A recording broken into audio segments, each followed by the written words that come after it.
오늘 은혜 받으실 하나님의 말씀은 시편 23편 1절로 6절입니다. 여호와는 나의 목자시니 내게 부족함이 없으리로다. 그가 나를 푸른 풀밭에 누이시며 쉴만한 물가로 인도하시는도다.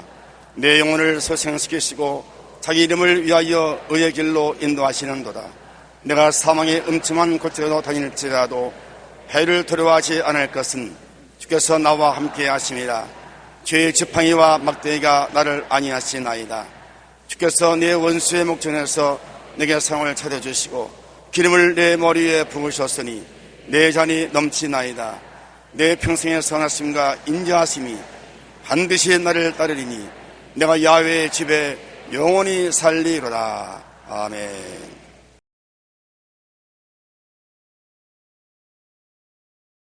오늘 저는 여러분과 함께 시편 23편 1절로 6절 가지고 신앙의 4계절이라는 제목으로 말씀을 나누겠습니다.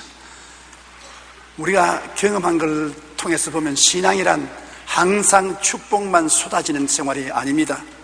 그렇다고 해서 항상 고난만 다가오는 생활도 아니지요. 1년에 봄, 여름, 가을, 겨울 4계절이 있는 것처럼 신앙에도 4계절이 있습니다. 첫째 계절은 은혜와 축복의 계절입니다. 우리가 주를 믿을 때 먼저 체험하는 것은 은혜와 축복의 계절을 체험하는 것입니다. 봄이 다가와서 만물이 푸르청청하고 아름답고 아지랑이 끼고 생명이 충만한 것처럼 예수를 믿고 난 다음에 굉장한 축복과 은혜를 체험하고 생명이 넘치는 축복 속에 사는 때가 있습니다. 은혜의 말씀과 푸른 초장이 우리에게 다가오는 것입니다. 시편 23편 2절에 그가 나를 푸른 풀밭에 누이신다고 말한 것입니다. 하나님께서 푸른 풀밭에 누이신다는 것은 굉장한 의미가 있습니다. 왜 그러냐 하면 양은 좀처럼 풀밭에 눕지 않습니다. 목사이며 작가인 필립 켈러는 원래 호주에서 양을 치는 목자였는데 목사가 된 이후 그는 목자가 바라본 시편 23편이라는 책을 써서 베스트셀러 작가가 되었었습니다. 그 책에서 보면 양이 초장에 들어 누울 때는 4가지 조건이 있어야 들어 누운다는 것입니다. 그 첫째 조건이 양을 잡아먹으려는 원수가 없어야 초장에 눕지, 일이나 사자나 여우가 주위에 있으면 절대로 초장에 눕지 않는다는 것입니다. 둘째로 양들이 서로 싸우지 않고 화목해야 장에 눕지, 뿔로서 싸우고 머리로서 밀치고 하는 싸움이 있을 때 절대로 초장에 눕지 않는다는 것입니다. 셋째로 초장에 눕지 않을 때는 몸에 빈대벼룩이 있을 때는 절대로 초장에 눕지 않는다는 것입니다. 그리고 넷째는 충분히 꼴을 먹고 배가 불러야 목장에 푸른 초장에 들어 눕는다는 것입니다. 그러므로 하나님께서 우리를 푸른 초장에 눕힌다는 것은 우리에게 원수를 없게 만들어 주시고 우리 가운데 화목함이 있게 만들어 주시고 우리에게 염려, 근심, 불안, 초조, 절망의 빈대벼룩을 없애주시고 우리에게 영혼이 잘됨같이 범사에 잘되며 강건하고 생명을 얻되 풍성히 얻도록 만족해 해주면 우리가 하나님 목장에 들어눕게 된다는 것입니다. 그러므로 그런 계절이 있습니다. 주님께서 우리와 같이 가심으로 원수가 한 길로 왔다가 7길로 도망치고 모두 다 원수가 화목하게 되고 하나님께서 병든 것을 고치시고 염려, 근심을 제하여 주시고 기도하는 것마다 응답해 주셔서 정말 생명을 얻되 풍성하게 얻게 사는 꿀맛 같은 삶을 살 수 있게 하는 그런 계절이 있습니다. 우리가 은혜와 축복의 계절에 예수님이 우리와 같이 계신 것을 알고 간증하고 찬송하고 기뻐합니다. 그때는 성령의 생명수가 마음에 넘칩니다. 우리가 목마르고 마실 물이 없을 때 고통은 말로 다 할 수 없지요. 옛날 제가 어릴 때는 여름철에 밭에 가서 일을 종종 했는데 콩밭을 매든지 여러 가지 반동사를 지을 때 얼마나 더운지 말로 다 할 수 없어요. 땀이 피같이 흐르는데 그때 운물에 가서 찬물을 길러와서 그냥 찬물을 마시는 것이 아니라 간장을 좀 섞어가지고서 그래서 마시면 굉장히 시원합니다. 아예 천당 같아요.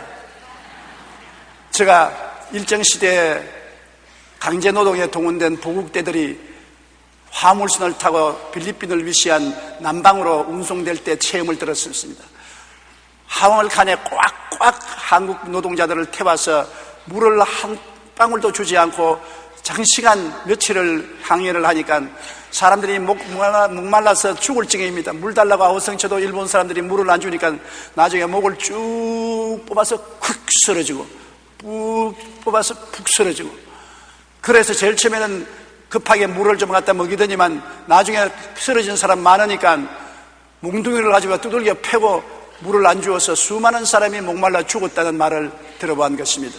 물을 나흘만 안 마시면 사람이 살지 못하는 것입니다. 이스라엘 백성도 항상 광야를 지나면서 물이 없어서 불평을 하고 원망탄식한 것입니다. 우리의 인생을 사는데도 우리 영혼이 언제나 갈급함을 가지고 있는 것입니다. 사람은 짐승과 달라서 하나님의 형상과 모양을 닮은 영혼이 있습니다. 영혼이 죽었든 살았든 영혼을 사모하는 영혼이 있기 때문에 돈만 벌면 만족하지 싶어도 돈 가지고 만족하지 않습니다. 물질만 많으면 행복하지 싶어도 행복하지 않아요. 권력이 있으면 행복하기 싶어도 권력을 가지고도 행복하지 않아요. 그 무언지 모르게 마음에 언제나 갈급함이 있어요. 무슨 갈급함인지 꼬집어 말하지 못하지만 갈급함입니다. 그 갈급함이란 하나님을 찾는 마음인 것입니다. 고향을 떠난 사람이 항상 마음속에 고향을 그리워하는 것처럼 사람은 고향이 바로 하나님 품인 것입니다. 하나님의 품을 떠난 사람은 모든 세상 것을 다 가져도 항상 마음에 그리움이 남아있는 것입니다. 그 그리움을 세상의 부귀 영화 공명 쾌락으로 채워보려고 하지만은 채워지지 않습니다. 그리스도를 모시고 성령의 생수를 마시기 전까지는 마음에 결코 안주함이 없고 만족함이 있을 수가 없는 것입니다. 그런데 주님께서 우리 축복의 계절에는 푸른 불밭에 누일 뿐 아니라 우리에게 생수를 마시게 해주는 것입니다. 시편 23편 2절에 쉴만한 물가로 인도하시는도다. 요한복음 7장 37절로 38절에 명절 끝날 곧 큰 날에 예수께서 서서 외쳐 이르시되 누구든지 목마르거든 내게로 와서 마시라. 나를 믿는 자는 성경의 이름과 같이 그 배에서 생수의 강이 흘러나오리라 하시니, 예수 그리스도를 믿고 마음에 즐거워지고 상쾌해지는 것은 성령의 생수가 마음속에 솟아오르기 시작하기 때문인 것입니다. 그러므로 주님께서 우리에게 생명수를 주시면 마음에 흡족해지는 것입니다. 교회 늘 나오고 싶은 마음이 왜 생깁니까? 교회 나오면 마음이 상쾌해지고 평안해지고 즐거워지는 이유가 생명수를 마시기 때문에 그런 것입니다. 그리고는 영혼이 죽었다가 살아나는 하나님의 영광을 얻게 되는 것입니다. 시편 23편 3절에 내 영혼을 소생시킨다. 한참 은혜를 주실 때는 내 영혼이 살아서 홀쩍홀쩍 뛰는 것입니다. 죽은 생선같이 눈이 썩어서 멀멀하고 있지 않고 살아서 팔딱팔딱 뛰는 생선 같습니다. 에베소 2장 4절로 5절에 긍휼이 풍성하신 하나님이 우리를 사랑하신 그 큰 사랑을 인하여 허물로 죽은 우리를 그리스도와 함께 살리셨고 너희가 은혜로 구원을 얻은 것이라. 은혜를 부어주셔서 영혼이 살아나는 것입니다. 전에 몰랐던 찬송을 부르게 되고 전에 못하던 기도를 하게 되고 하나님 아버지를 찾고 보니 새로운 세계가 내게 다가오고 내 영혼이 살아나는 것입니다. 옛날에는 영적인 갈구가 없었는데 이제 주일날에 기다려지고 새벽 기도가 기다려지고 수요일날에 기다려지고 철야 기도가 즐겁고 말씀을 읽고 기도드리고 예배드리는 것이 굉장히 즐거워지는 것입니다. 영혼이 소생해 일어났다는 증거가 되는 것입니다. 그리고 시편 23편 3절에 자기 이름을 위하여 의의 길로 인도하시는도다. 누가 말을 하지도 않는데 이제는 죄의 길이 싫습니다. 옛날 세상 친구가 싫고 옛날에 술, 담배, 세상 쾌락을 쫓아가던 생활이 싫어지는 것입니다. 그리고 주님 믿는 친구들이 좋고 교회가 좋고 하나님 따라가는 것이 좋고 죄를 버리고 의롭게 사는 것이 즐거워지는 것입니다. 억지로 의롭게 되는 것이 아니라 하나님께서 은혜를 주어서 우리가 죄를 버리고 의를 사랑하게 만들어주는 것입니다. 사람은 자기가 좋아하는 것을 따라가는 것입니다. 의가 좋아야 의롭게 되지 의가 싫으면 의를 따라가지 않습니다. 예수를 안 믿는 사람들은 죄를 좋아하고 세상을 좋아하기 때문에 죄와 세상을 따라가지만 예수를 믿고 난 다음에는 의를 좋아하고 거룩함을 좋아하기 때문에 교회를 나오고 주님을 따라가기 시작하는 것입니다. 로마서 3장 23절로 24절에 모든 사람이 죄를 범하였으며 하나님의 영광에 이르지 못하더니 그리스도 예수 안에 있는 속량으로 말미암아 하나님의 은혜로 값없이 의롭다함을 얻게 되었나니라. 우리가 주님께 나오면 하나님께서 죄를 버리고 값없이 선물로 의를 선물로 주시는 것입니다. 이러므로 이것이 축복의 계절인 것입니다. 주께서 나를 푸른 초장에 누이시며 쉴만한 물가로 인도하시고 내 영혼을 소생시키시고 자기 이름을 위하여 의의 길로 인도하는 기가 막힌 좋은 계절이 우리에게 있습니다. 예수를 믿으면 반드시 이 계절을 체험하게 되는 것입니다. 항상 예수만 믿으면 푸른 초장에 눕게 하시고 쉴만한 물가로 인도해서 성령의 생수를 마시게 하시고 그리고 내 영혼이 살아서 벌떡벌떡 뛰게 하시고 내가 이의 길로 걸어가게 해주시는구나 생각하는데 그렇지 않습니다. 봄은 지나가면 여름이 다가오는 것처럼 축복의 계절이 지나면 시련의 계절도 꼭 다가오는 것입니다. 사계절과 같습니다. 항상 봄이 있으면 좋지 않겠어요? 그러나 봄이 오면 봄이 가고 여름이 또 오는 것입니다. 축복의 계절이 있으면 그 축복의 계절 다음에는 시련의 계절이 옵니다. 대개 예수 처음 믿을 때 축복의 계절이 오지요. 처음 예수 믿을 때 얼마나 마음이 뜨거워지고 좋고 기쁘고 예수 믿는 것이 기쁘기 말로 닿을 수 없습니다.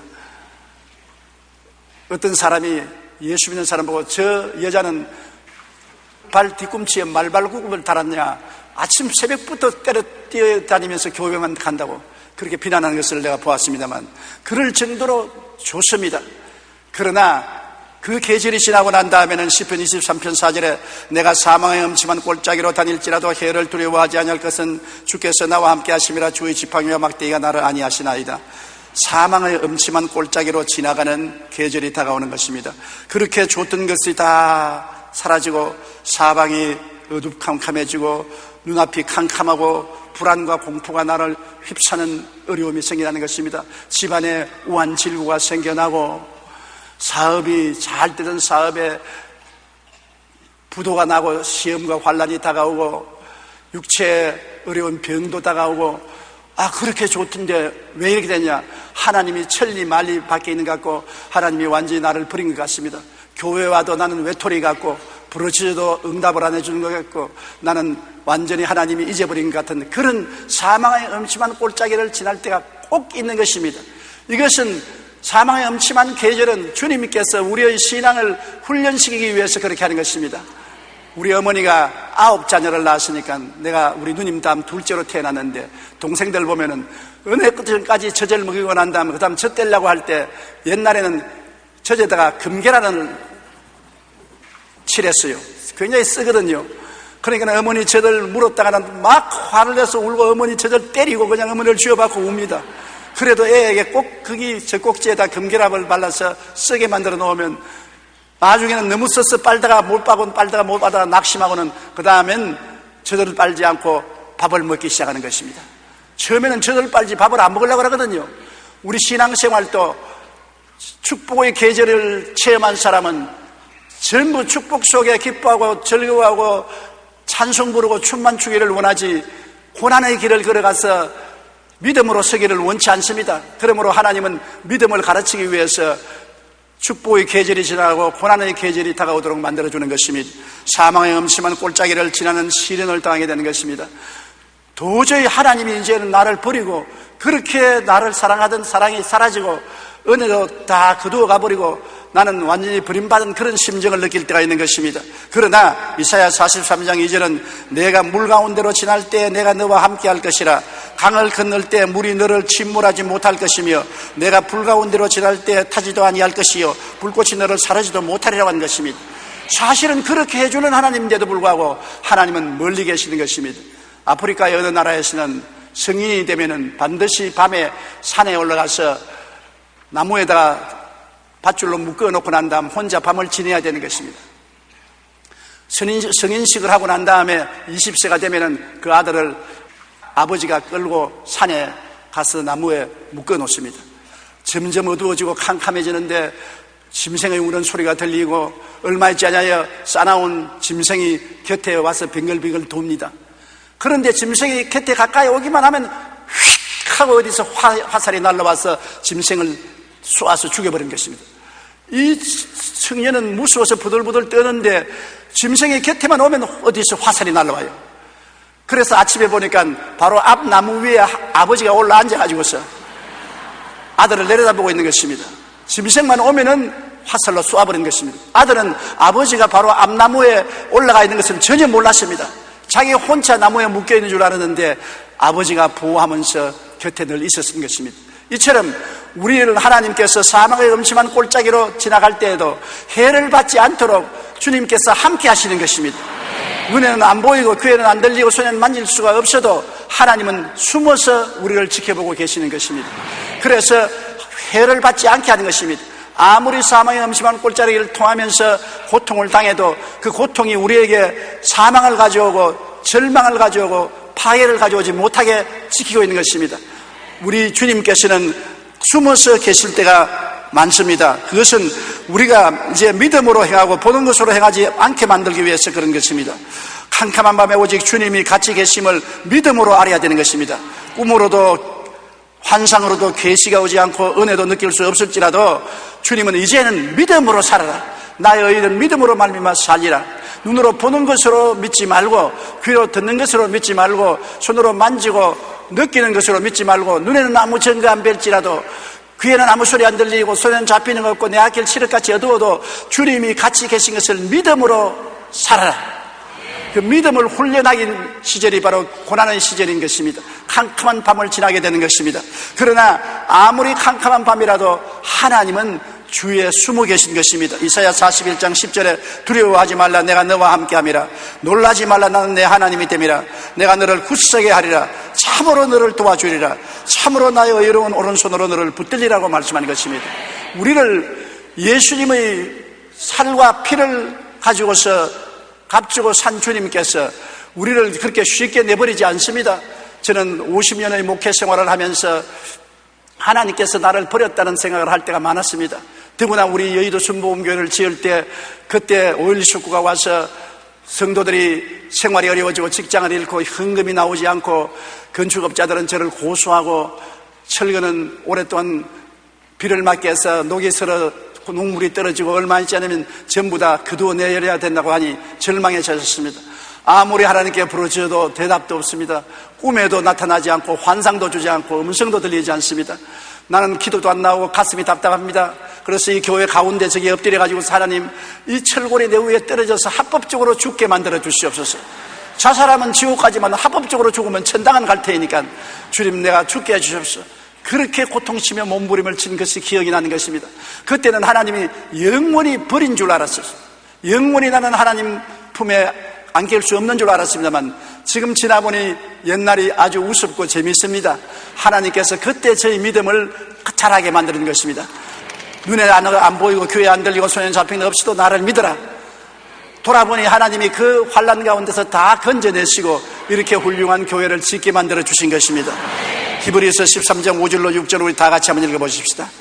내가 결코 너희를 버리지 아니하고 너희를 떠나지 아니하리라 하셨느니라. 그러므로 우리가 담대히 말하되 주는 나를 돕는 이시니 내가 무서워하지 아니하겠노라. 사람이 내게 어찌하리요 하니라.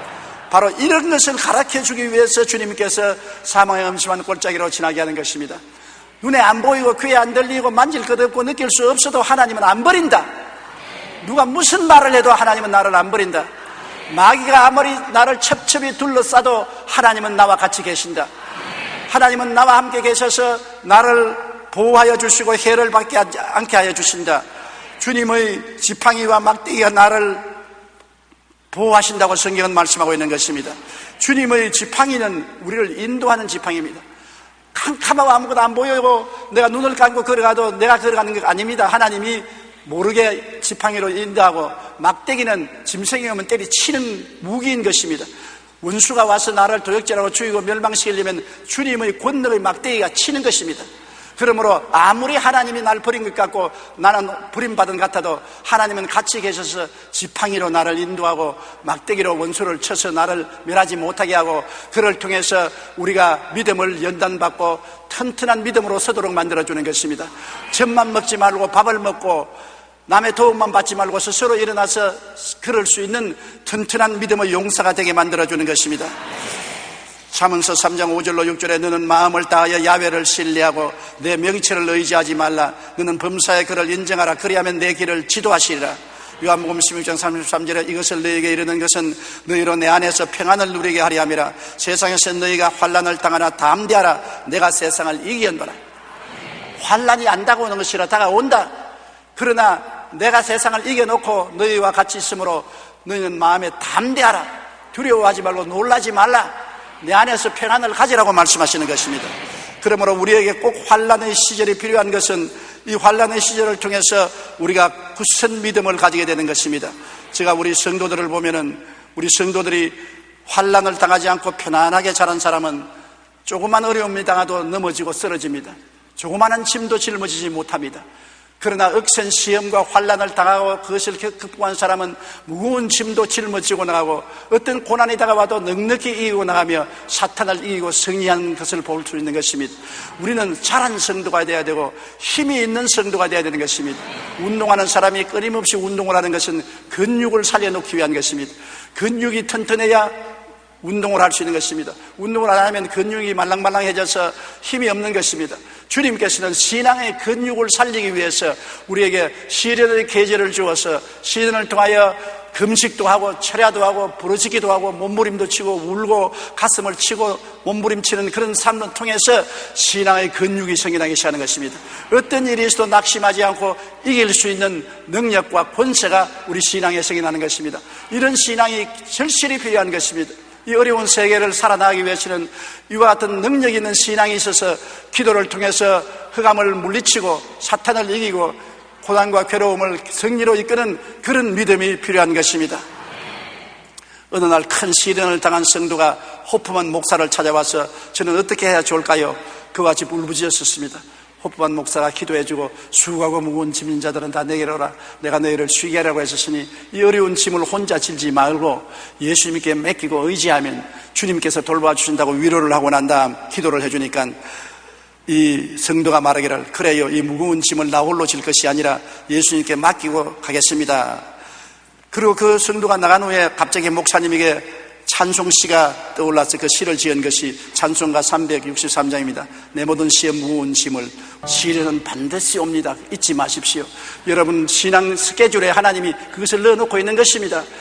축복의 계절만 오는 것이 아니라 시련의 계절이 반드시 다가오는 것입니다. 그럴 때 반드시 기억해야 될 것은 아무리 시련이 어둡고 캄캄해도 주님께서 숨어서 나와 같이 계시며 나 해를 받지 않게 한다는 것입니다.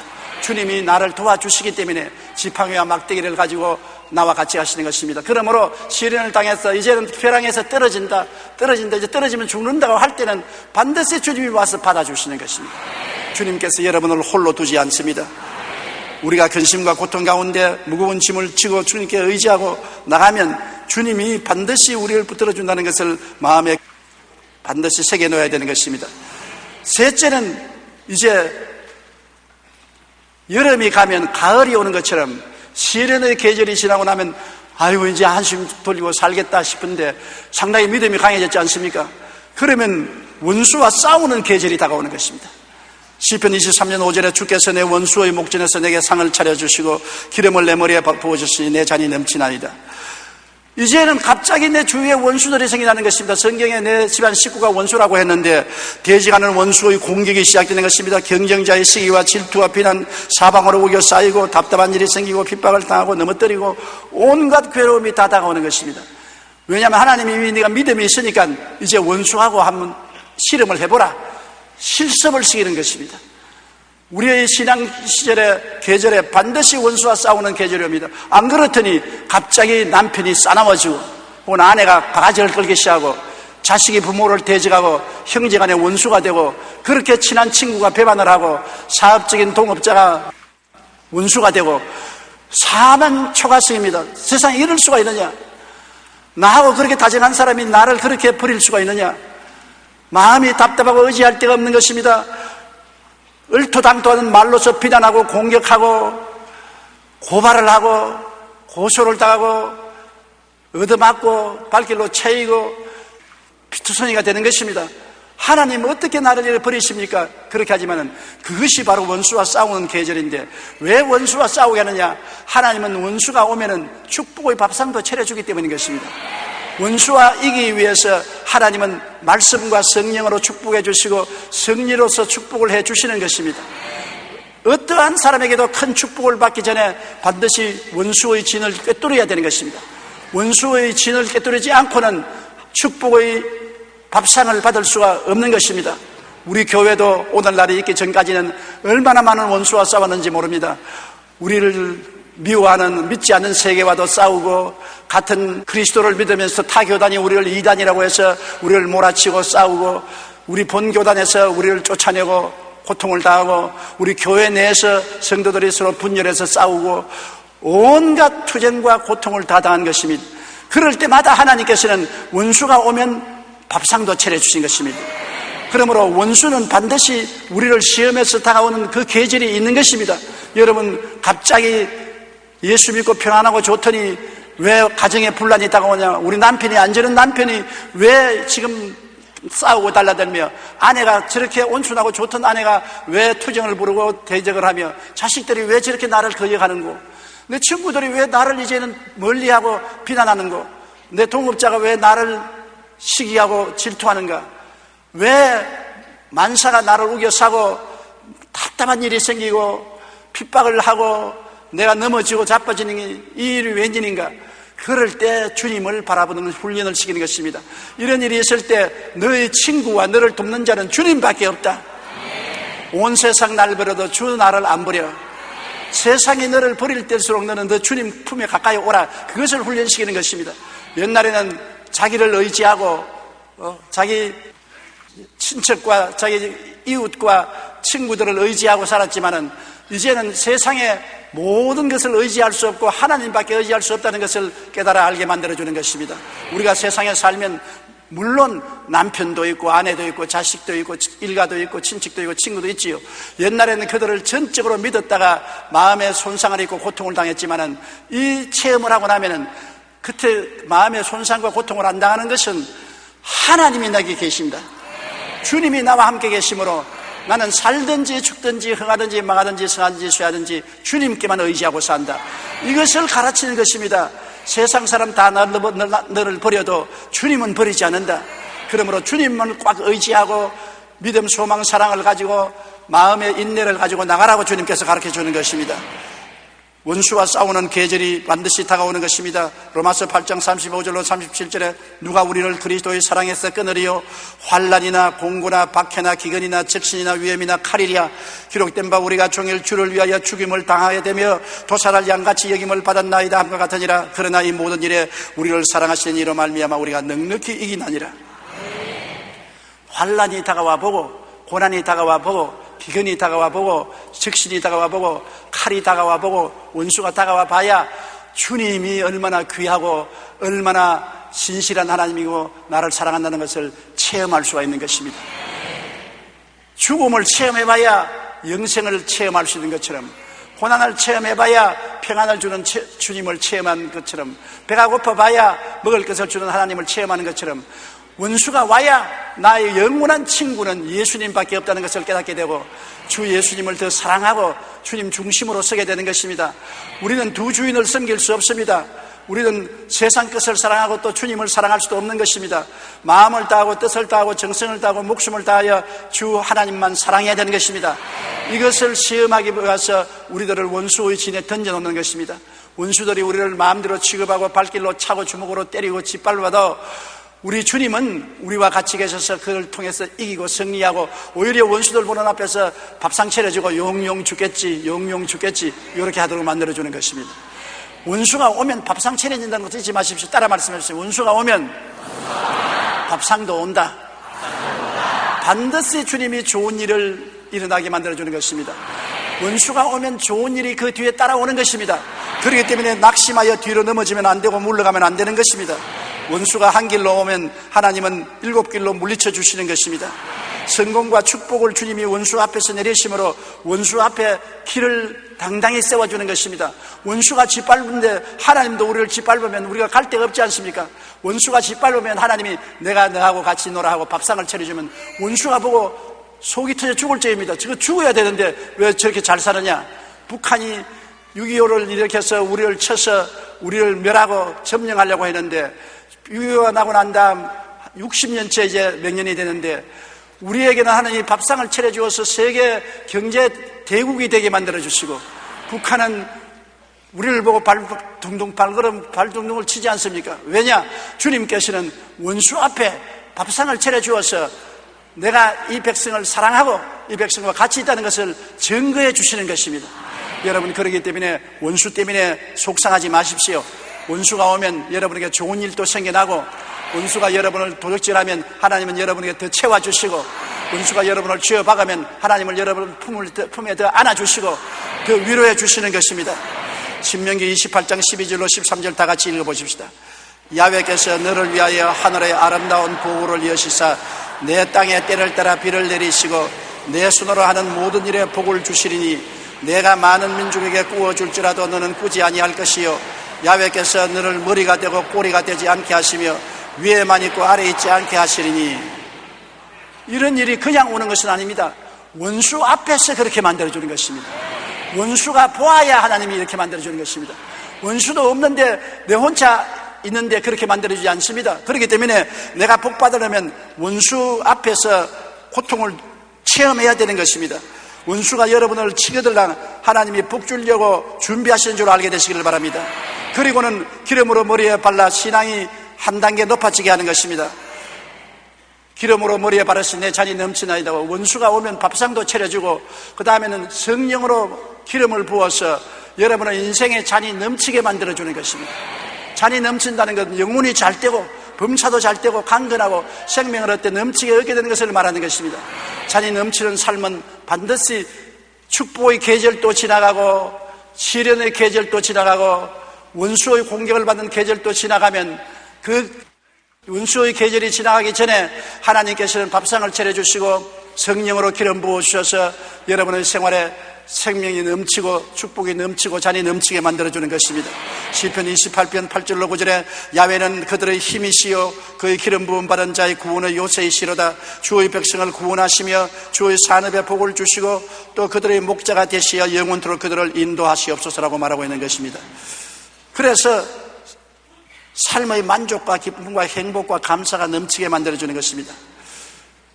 야훼는 나의 목자시니 내게 부족함이 없다고 말한 것처럼 주님이 결국에는 부족함이 없게 만든다. 인생의 가을철인 것입니다. 봄이 지나가고 여름이 오고 여름이 지나가고 가을이 오면, 그 다음에는 가을은 추수기 아닙니까? 열매가 풍성하고 먹을 것이 많지 않습니까? 우리 인생에도 축복의 계절이 지나가고 시련의 계절이 오고 시련의 계절이 지나가고 싸움의 계절이 오고 싸움의 계절이 지나가면은 이제는 가을의 계절이 오는 것입니다. 삶의 만족과 기쁨과 행복이 넘치는 계절이 다가오게 되는 것입니다. 주님은 천국에 가시는 여러분에게 전부 평안을 주시고 기쁨을 주시고 행복과 만족을 주시기를 원하시는 것입니다. 요한복음 10장 9절로 10절에 내가 문이니 누구든지 나로 말미암아 들어가면 구원을 받고 또는 들어가며 나오며 꼴을 얻으리라. 도둑이 오는 것은 도적질하고 죽이고 멸망시키려는 것뿐이요 내가 온 것은 양으로 생명을 얻게 하여 더 풍성히 얻게 하려는 것이라. 이제 도적은 완전히 지나가고 하나님이 같이 계셔서 풍성한 열매를 맺게 만들어주는 것입니다. 그리고 넷째로 마지막에 시편 23편 6절에 내 평생의 선하심과 인자하심이 반드시 나를 따르니 내가 야훼의 집에 영원히 살리로다. 뒤돌아보고 감격하고 천국으로 가는 계절이 다가오는 것입니다. 나이가 먹어서 이제 인생길에 다 은퇴를 하고 앉아서 뒤를 돌아봅니다. 초년 시절부터 중년, 장년, 노년이 될 때까지 시대를 지나보면서 그때는 괴로웠는데 이제 돌아보니까 모든 것이 합동하여 유익이 되었구나. 축복의 계절, 시험과 환난의 계절, 원수와의 공격을 받던 계절, 열매를 맺던 계절, 모든 것이 다 합쳐서 내게 유익이 되었구나. 큰 축복이 되었구나. 그것을 알 수 있는 것입니다. 요셉이 17살에 형들에게 팔려서 종이 되어 끌려갈 때는 얼마나 큰 절망이었었습니까? 그것은 축복이 아니었습니다. 고통의 극치였었습니다. 그런데 그 다음에는 더 어려운 고통이 들어갔어요. 보디발의 집에 종이 되어서 10년 동안 노예 생활을 했는데 그때 종살이는 짐승보다 더 못한 삶을 살았습니다. 그걸 축복이라고 부를 사람은 아무도 없습니다. 겨우 종살이에서 좀 쉬게 되고 가정 총무가 되었을 때 보디발의 아내의 참소를 받아서 그만 시위대들 감방에 들어갔습니다. 그 당시에 감방은 완전히 생지옥입니다. 감옥에 들어가서 3년을 감옥살이 합니다. 그것이 축복이 아닙니다. 얼마나 큰 저주입니까? 그러나 결과에는 애굽의 국무총리가 되었습니다. 국무총리가 돼서 온 가족을, 이스라엘에 있는 가족을 다 불러서 애굽 고센 땅에 살게 하고 온 애굽 국민들을 다 먹고 살게 만들어주고 벼슬이 높아지고 모든 사람이 그를 경배할 때 요셉은 뒤를 돌아봐 보니까 형들이 종으로 팔은 것이 그때는 고난인데 굉장한 축복이었습니다. 안 팔았으면 애굽에 올 택이 없습니다. 10년 동안 종살이한 것이 큰 축복이었습니다. 종살이 안 했으면 보디발의 집에 있을 수가 없는 것입니다. 보디발의 아내가 거짓말로 강간하려고 했다 해서 고소해서 감옥에 들어온 것은 인간적으로 보면 가장 큰 절망이었지만 돌이켜보니 그것이 축복의 톱부였습니다. 가장 큰 축복이었습니다. 그런 과정을 통해서 애굽의 국무총리가 되어서 남은 여생을 큰 영광의 중에 살게 만들어 주신 것입니다. 여러분, 이제 우리가 노년이 되어서 예수 믿는 사람 뒤를 돌아보십시오. 젊었을 때 당한 그 심한 고통과 괴로움이 지나고 보니 전부 축복으로 변한 것입니다. 전부 기적적으로 은혜가 된 것입니다. 모든 것이 합동하여 선을 이루는 것을 알게 되는 것입니다. 그때는 뭣도 모르고 불평하고 원망하고 탄식했으나 이제 돌아보니 그것이 다 축복이 되었다는 것을 알 수 있는 것입니다. 평생의 주님은 선하시게 인도하였음을 깨닫게 되는 것입니다. 고통과 슬픔의 날들도 지나고 보면 하나님의 큰 은혜와 축복이 된 것을 알게 되는 것입니다. 시편 100편 5절에 야훼는 선하시니 그의 인자하심이 영원하고 그의 성실하심이 대대에 이른다고 말한 것입니다. 우리가 현재 당하는 고난은 난조에 장차 지나고 보면은 정말로 큰 축복인 것을 알게 되는 것입니다. 1000만 번 죽어야 할 죄인을 불쌍히 여겨서 구원하신 주님을 되돌아보니 얼마나 감사합니까? 나 같은 죄인 살리신 주님 은혜 고마워 눈물을 흘릴 수밖에 없는 것입니다. 그렇게도 엇길로 나가고 죄 많이 짓고 반역하고 마귀를 따라가고 하나님을 괴롭힌 나를 끝까지 버리지 않고 나이 넓도록 지켜주신 하나님께 대한 감격과 감사가 되돌아볼 때 마음에 넘치게 되는 것입니다. 시편 103편 12절로 13절에 동이 서에서 먼 것 같이 우리의 죄가를 우리에게서 멀리 옮기셨으며 아버지가 자식을 긍휼히 여김같이 야훼께서는 자기를 경외하는 자를 긍휼히 여기신다고 말씀한 것처럼 이렇게 자상스럽고 긍휼히 느껴서 구원해 주신 하나님께 감사한 것입니다. 에베소 2장 8절에 너희는 그 은혜에 의하여 믿음으로 말미암아 구원을 받았느니 이것이 너희에게서 난 것이 아니요 하나님의 선물이라 행위에서 난 것이 아니니 누구든지 자랑치 못하게 하시느니라. 우리가 보니 우리 행위로서 구원받은 것은 하나도 없고 하나님의 은혜로 우리를 구원해 주신 것을 생각하고 감사하게 생각합니다. 그리고 결과에 미련 없이 세상을 떠나 아버지의 예비하신 천국에 들어갈 수 있는 마음의 준비가 되게 만들어주는 것입니다. 나이를 먹게 되면 이제는 살아온 날은 다 과거가 되고 앞으로 죽을 날이 가까우므로 죽음에 대한 생각을 많이 하게 되는 것입니다. 아마 여러분들도 70이 넘으면 죽음에 대해서 많이 생각할 것입니다. 요사이는 오래 살아서 80을 살고 90을 산다 해도 70이 되면은 언제 죽을지 모릅니다. 그러므로 죽음의 날을 생각하면서 아프지 않고 편안하게 죽기를 원해서 기도하기도 되고 죽음 저 건너편에 있는 아름다운 천국을 생각하고 사모하고 기도하기도 하는 것입니다. 그러나 예수를 믿지 않은 사람은 절망과 슬픔이 앞에 다가오기 때문에 죽음의 날을 생각하면 몸서리칩니다. 고통스럽습니다. 괴롭습니다. 어떻게 죽을까 모릅니다. 그러나 예수 믿는 사람은 이미 그리스도가 우리 대신하여 죽고 장사년 때가 부활하심으로 사망과 음부를 철폐하시고 예수님 안에 영생과 복락과 천국을 허락해 주셨습니다. 우리들 눈에는 안 보이고 귀에는 안 들리고 잡히는 것 없어도 이미 우리 속사람은 그리스도와 함께 하나님 보좌 우편에 앉아 있는 것입니다. 죽음이란 우리의 상황의 변화에 불과한 것입니다. 육의 옷을 벗어버리고 신령한 몸으로 하나님 앞에 나아가는 그 변화밖에는 없는 것입니다. 이런 것을 생각할 수 있도록 주님께서 만들어주시는 것입니다. 요한계시록 7장 16절로 17절 그들이 다시는 줄이지도 아니하며 목마르지도 아니하고 해나 아무 뜨거운 기운에 상하지도 아니하리니 이런 보좌 가운데 계신 어린 양이 그들의 목자가 되사 생명수 샘으로 인도하시고 하나님께서 그들의 눈에서 모든 눈물을 씻어주실 것이라고 말씀한 것입니다. 한평생 살아온 길 뒤를 돌아보면 우리의 목자 되신 예수님의 한없는 선하심과 인자하신 손길을 마음에 깨닫고 우리는 감격하지 아니할 수 없는 것입니다. 이렇기 때문에 여러분의 신앙생활에 축복의 계절이 오거든 감사하고 찬양하십시오. 즐기십시오. 그 축복의 계절이 영원히 계속하지는 않습니다. 축복의 계절이 오면 젖될 때가 오는 것입니다. 어머니 품에 앉아서 젖을 물고 어머니의 응석을 받던 계절이 지나가는 것입니다. 반드시 밥을 먹을 계절이 오는 것입니다. 고난의 계절이 다가오는 것입니다. 고난과 시련과 환난이 다가와서 몸부림치며 고통하는 시절이 다가오는 것입니다. 고난의 계절이 늘 계속하지 않습니다.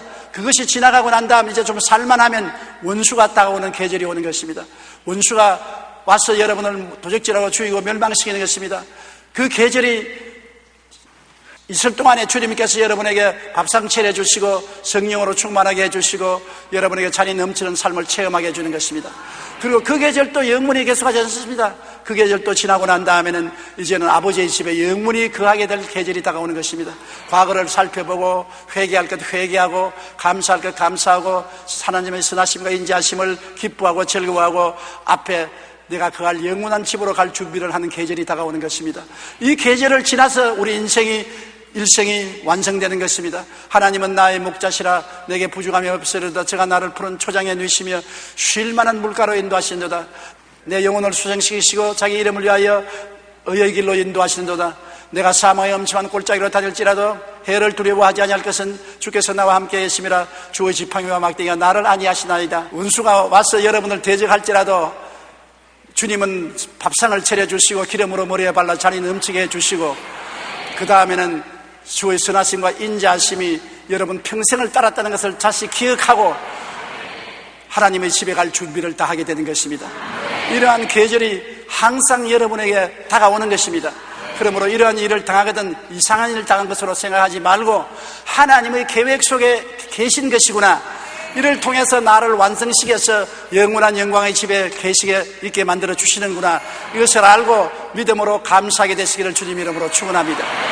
우리 기도드리겠습니다. 전능하신 우리 아버지 하나님, 우리는 이 세상에 살면서 봄, 여름, 가을, 겨울을 체험하는 것처럼 우리의 인생에도 하나님의 축복의 계절, 시련의 계절, 원수에게 공격을 당하는 계절, 하나님의 열매를 만끽하는 계절, 죽음의 계절이 반드시 다가오는 것을 알고 아버지 하나님 낙심하지 말고 어떤 계절이 다가와도 주님께서 우리와 같이 계시고 우리의 영혼을 완성시킨다는 것을 깨달아 알게 도와주시옵소서. 그래서 주와 함께 인생의 모든 계절을 다 지나고 난 다음에 이런 변화와 계절이 없는 천국 영원한 집으로 들어가는 우리 성도들이 다 되게 도와주시옵소서. 예수님 이름으로 기도드리옵나이다. 아멘.